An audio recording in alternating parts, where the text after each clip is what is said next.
Hello everyone, welcome to From the Star Wars Home Video Library. I'm your host Nathan P. Butler, author of A Saga on Home Video, and this time we kind of have sort of a weird little episode here where we get a chance to take a look at something we haven't really seen a whole lot of, at least in recent memory, and that is basically label variants. Sometimes you'll see labels vary between different editions of a product, sometimes you'll see labels vary within an edition of a product, both of which could be on purpose, but then other times there'll be an error that you might run into, where something isn't labeled correctly, or they label something and realize there's a mistake and then fix it later.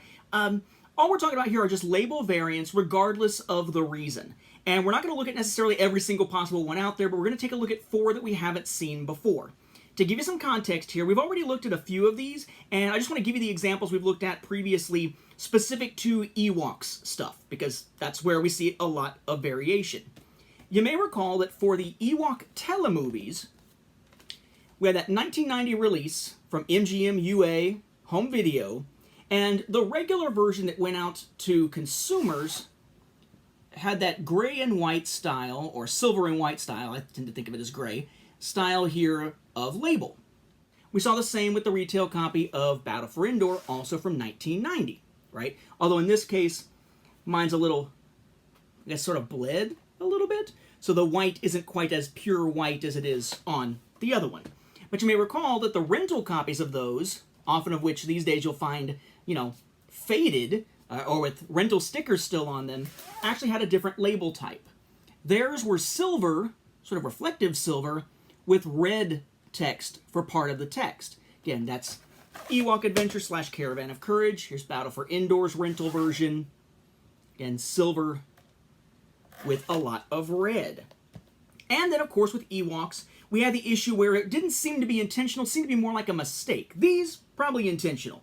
You may recall that in 1990, J2 Communications put out some volumes of EWOKS, and one of them was a single episode volume in the white packaging here for the episode The Tree of Light, right? And it was supposed to have a label that simply said, The Tree of Light. It's the only episode on it, right? EWOKS, The Tree of Light, approximately 23 minutes. But at the same time, they were also releasing a pair of double-length versions that each had 2 episodes on it instead. You might remember, though, that they had some of those one-episode packages with a cassette that had just the one episode, so far so good, that unfortunately had an error that confused a lot of people, because you had a lot of labels out there that actually called this Volume 1 and had Cries of the Trees and Tree of Light. That's what's on Volume 1 of the double-length editions, and yet that label wound up on a bunch of the single-episode cassettes. In fact, that seems to be the most common version of this, because finding one that only labels the one episode correctly is much, much more difficult than finding one that has the 2. So, one intentional pair with the telemovies, and then an unintentional issue with 2 different label variants for one item for the EWOK animated series. The other EWOK ones were fine. So what we're going to look at here is 4 more recent label variation issues, just to kind of point out that these variants exist for those who are really getting nitpicky in what they're trying to find.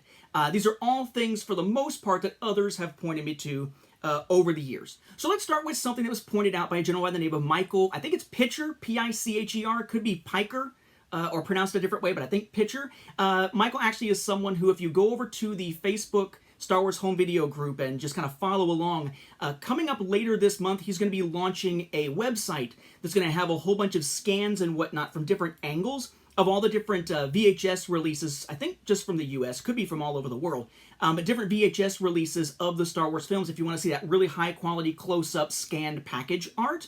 But he pointed out that there's a variant for the full-screen version of The Phantom Menace on VHS.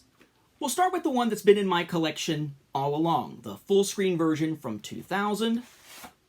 There's a little value book here and everything. Check out the label on this one. You have Star Wars Episode 1, and you have all your legalese with the FBI warning and THX stuff, closed caption, Lucasfilm, PG, blah, blah, blah, blah.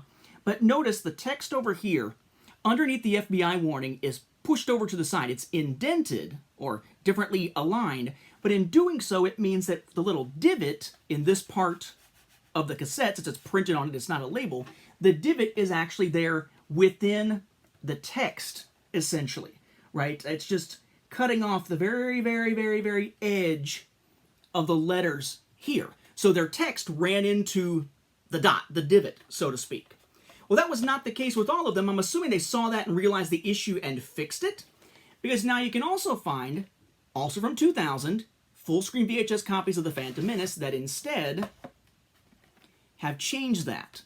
The alignment is now not indented under FBI, which gives you some open space, and there's the divot not running into or interfering with any of the text. Is it nitpicky? Hell yeah, it's nitpicky. But that's what we do here, right? When we're talking about variants, nitpicking is everything. Speaking of label issues in 2000, we've got another one. You may recall that in 2000 you had that last VHS brick released for the original trilogy, or at least a special edition version of the original trilogy from 1997 before it got tinkered with again in 2004. This was that widescreen boxed set. And then, of course, we had a full-screen boxed set. And again, the biggest difference was, in terms of packaging, the widescreen said widescreen, but you had the differences in where the clear parts are as far as what you could see through the packaging. Well, there doesn't seem to be a widescreen variant out there, but for full screen, there is. You may recall that when we looked at the widescreen copies, the labels looked like this. Nice stylized Star Wars, A New Hope, widescreen underneath it, then all your legalese and whatnot. Very stylized, specific to Star Wars. But then when we originally looked at the full screen version in my collection, this is what the labels looked like. Kind of dull. Just kind of regular text there, no stylized Star Wars logo. I mean, it does have the Roman numeral with it, which is nice, but just didn't really have that Star Wars feel to it. And it seemed weird that there were two different versions of these. Well, as Jacob Kapoor pointed out, he is a fellow Atlanta metro area individual and a supporter over on my Patreon. If you look at the fine print here, the actual date on this cassette is 2001. It's a reprint from the 2000 release. And when they reprinted it, apparently they changed the logo on the label, which begged the question, what's the original look like? And as he pointed out, the original, it's much closer to the widescreen version.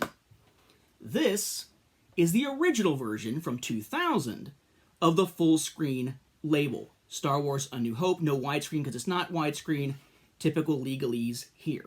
So even though the copyright date on the packages for both of these is 2000, and it is considered the 2000 release, when you actually dig into them, they are identical tapes, identical cassettes, but with different labels depending on whether it was the original printing in 2000 or the reprint in 2001. And that brings us even closer to today, to 2005. In 2005, the big release was Revenge of the Sith, and here we have Revenge of the Sith widescreen DVD. This is the regular version, the correct version, where you've got your film disc with Vader, and then your bonus disc here with Yoda. Lots of cool bonus features and whatnot, as we'd expect from a DVD of that time. If you bought this at Sam's Club or at Walmart, you could get an exclusive add-on DVD, which was this, The Story of Star Wars. We looked at this before. This is the one that uses the story of Anakin Skywalker and the story of Luke Skywalker from the Story of Star Wars PVDs from the Video Now system. Looked at that in depth before. The label, the Story of Star Wars there, white with C-3PO and upside down R2-D2. Well, apparently, during the process of producing this, with presumably this alongside it at the time, there was a screw-up, at least at some of the places where this was being manufactured, and every once in a while you will run into this. Gosh, it looks the same. No insert in this case. Huh. Looks the same. As soon as you get to the bonus disc, there's your issue. People have brought this up a lot, finally tracked one down to be able to show it to you. The Story of Star Wars label is on the bonus disc. And I say, well, no, it's just some dumbass just repackaged it before they sold it on eBay and they accidentally put the wrong disc back in. No. You put this actually in a player, it's the bonus disc. It's exactly identical in its disc authoring to the bonus disc from this, but it has the exact label from this. Someone screwed up somewhere, leaving this as an odd variant out there with the incorrect label on it. Now, for what it's worth, looking at this, Every time I've seen this listed on eBay with the incorrect label, it's been labeled as Canadian. I see absolutely nothing on the packaging indicating that this would be a Canadian release, but if their manufacturing was perhaps in different locations or something between the US and Canada, maybe the Canadian factory was where it was messed up, or the one bound for Canada, not really sure. But it's a pain in the butt to find the error one on eBay because most people don't realize it's an error, so you have to actually go through all the listings for Revenge of the Sith DVD to try to find one. Pain in the butt, but something that has been mentioned often enough, I figured I might as well show it here on the show and put it in the book. And then finally, if you really want to get as close to present day, how about something that was released in the last couple of months? Rise of Skywalker. Rise of Skywalker had label issues? Yeah, it did. This is one that I didn't notice at first. Eagle-eyed viewer Rebecca Samuels saw this, pointed it out, and I want to make sure to mention it here as we're talking about these label variants, because it is kind of weird. It's all about the 4K disc for Rise of Skywalker. If you recall, when they redid the labels for various films to put them in the Skywalker Saga set and everything, they did the whole thing where all the Star Wars labels had the Star Wars logo with the title between the star and the wars, and it was like a gradient kind of thing going on. You had sort of a wider center that gets more gray as you go towards the edges outward in the Star Wars logo.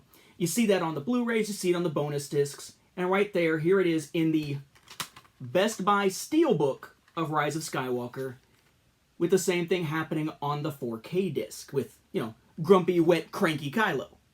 Likewise, if I get out that Walmart exclusive version, that kind of fancy schmancy one, the nicer of the ones in my opinion, same thing, 4K disc, gradient, logo.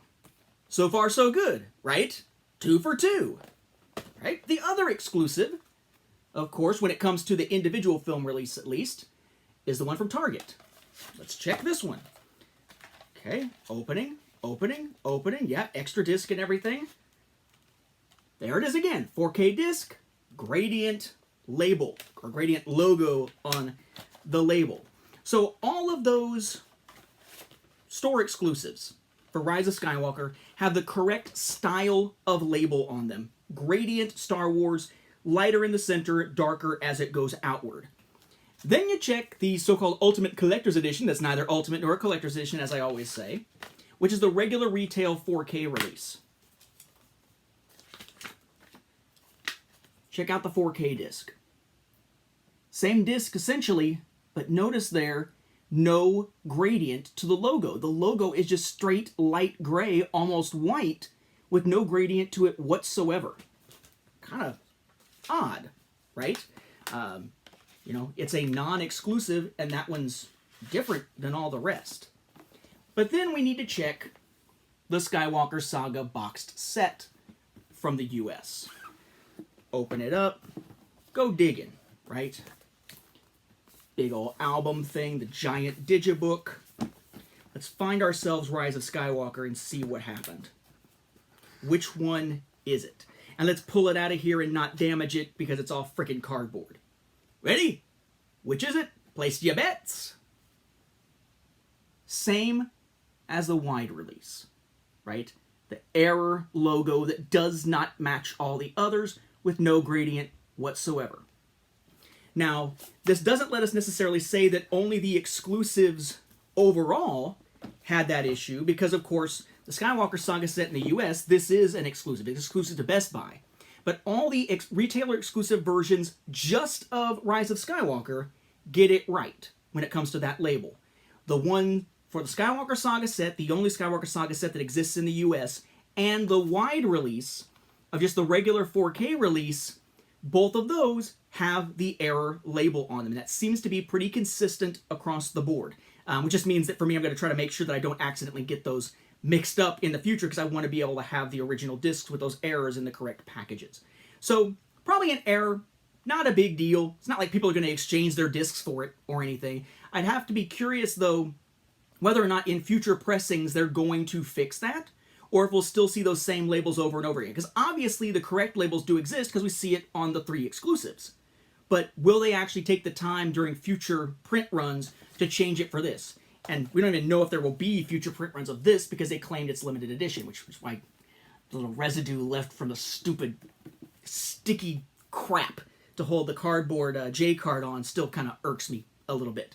But that's what I wanted to show you this time. I mean, very straightforward, very quick little stuff, but basically the idea that we have more variants out there if we're really wanting to get nitpicky that we could go hunting down.